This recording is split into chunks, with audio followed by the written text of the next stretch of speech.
আপনাদের যারা এদের সাথে আছে, যারা এখানে আসছে, তারা তো আগের থেকে আপনারা এখানে তদন্ত করবেন, কোথায় কতটি কারখানা আছে না আছে, সেটা যদি আপনারা বললে তো আপনার পায়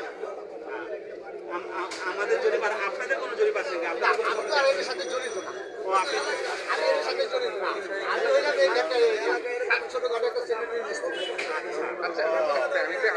পলিথিন যে আপনার দেশের ক্ষতি করতেছে, আপনার ভবিষ্যতের ক্ষতি করতেছে, সেইটা আপনার কাছে আগে নাকি একজন মানুষের ওই যে পরিবারের কথা চিন্তা করছেন যেটা সেটা? ওইটাই দেখ, পরিবেশ নষ্ট করতেছে, ঠিক আছে, এখন তো অবশ্যই পানি বিষ তো। পলিথিন একটা বিষ, পলিথিন একটা বিশাল সমস্যা, ড্রেন নালা বা নদী নালা